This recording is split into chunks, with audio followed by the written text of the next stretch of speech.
Today we're talking about GoPros and which settings I use to get the best image quality possible out of them. What does perfect even mean?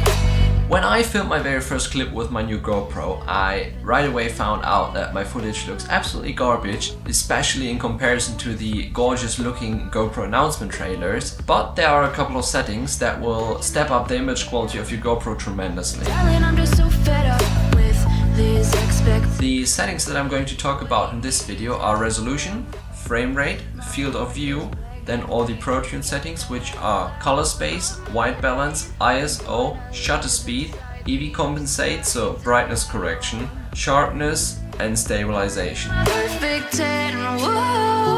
First of all, there's the resolution. You will find this on the start screen of your GoPro, and there are the options 4K, 2.7K, 2.7K 4:3, 1440p, 1080p, 960p, 720p and 480p. If I say it enough, it gets ingrained in my head and With 4K being the highest resolution and giving you the best quality possible, all the way down to 480p, which is the lowest resolution and will give you the lowest quality possible.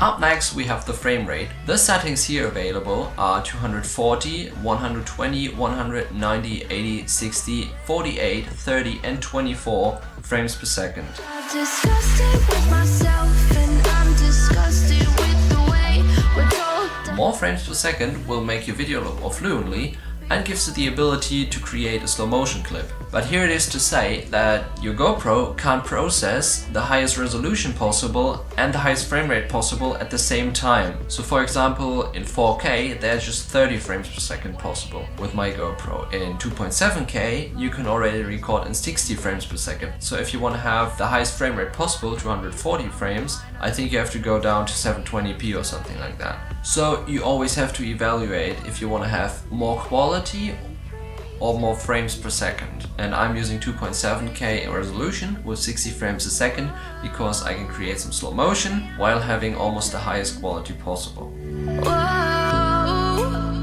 And if I Then there's the field of view, which just describes how wide your camera can look. The options here available are super view, wide, middle and linear. perfect 10. Honey, I'm a perfect 10. I don't really like the look of the super view option because it's just a 3:4 image squeezed together to a 16:9 image, what will make your video look extremely wide, but in my opinion not very natural. Furthermore, there are the options wide, middle and linear. For me, wide is here the option to go because middle and linear may get rid of the super wide angle fisheye look a little bit, but they are just digitally cropped in, so you're losing a lot of quality with these options. What does perfect even mean? And if you're now sliding to the left on your home screen, you will find the Pro Tune settings. These are in my opinion the more advanced settings. Normally your GoPro will change these automatically for you, but if you really want to have the highest quality possible, these advanced Pro Tune settings are the ones that will make a difference. Imagine a utopia. Darling, I'm just Up first there is the color profile. The options here available are flat and GoPro, where flat is more or less like a desaturated lock profile, and GoPro on the other hand is a very vibrant and colorful profile. for a minute and pretend. Honey, I'm a perfect. Straight out of the camera, the GoPro profile might look a little better because it's already saturated and good looking, but the flat profile will give you a lot more room in post-production, which is always better. Ingrained in my head and Then there's the white balance. Here you have the options auto from 3000 Kelvin to 6500 Kelvin and native. Whoa, whoa. Honey, I'm a perfect. It's pretty simple. Auto will just change it automatically for you, which is pretty easy sometimes, but it can be annoying in changing light conditions. I really like to set up my camera manually, so to look at the screen, see which white balance I need and just pick one between 3000 and 6500 Kelvin. And there is the option of native, which is a little more flat, but also creates sometimes these weird artifacts, so I don't really like to use that one.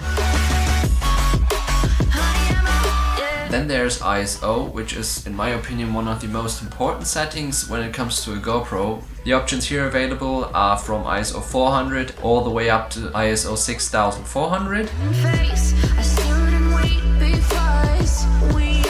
But GoPros really suck at low light, so always try to keep that ISO at the lowest position as possible, which in this case is 400. You can use 800 or 1200 in really bad conditions, but your image will get really grainy and lose a lot of quality.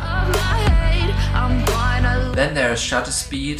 The options here available are auto, 1/60th of a second, 1/120th of a second, 1/240th of a second, and so on and so on. Here I'm using auto because it's a huge pain in the ass to always change your settings depending on the brightness outside, and the GoPro is doing quite a good job there.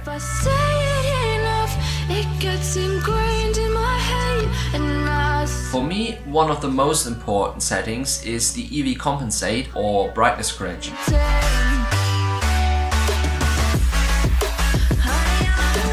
I like to use the EV compensate -1 in work together with the flat color profile, because the flat color profile brightens up your shadows and the EV compensate darkens the whole image. You end up with darker highlights and a little more brighter shadows, which will just give you more dynamic range. And this, in my opinion, makes the GoPro footage look way better.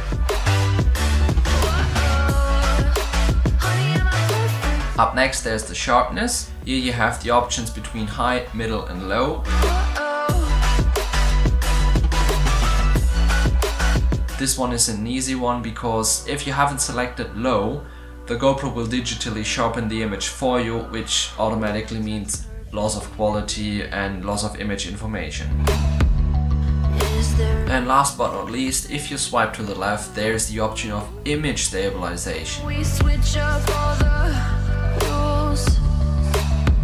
And imagine how you It will stabilize the footage for you while filming, and in my opinion it gives you more quality back through stabilizing your footage than it is taken away by cropping in. So in my opinion, image stabilization is definitely worth it. wanna live inside the upside down. So to give a conclusion on which settings I use to get the best quality possible out of a GoPro, I'm using the resolution 2.7K with a frame rate of 60 frames per second, the field of view on wide, my color profile set on flat, the white balance set manually between 3000 and 6500 Kelvin, the ISO always on the lowest position of 400, the shutter speed on auto, the EV compensate, very important, on -1 in work together with the flat color profile, the sharpness on low and image stabilization on. What does perfect even mean? Is there even such a thing? Ooh. So I hope that this will step up the image quality of your GoPro the same as it did for mine, and I'd hope to see you in the next one. Perfect and whoa, whoa.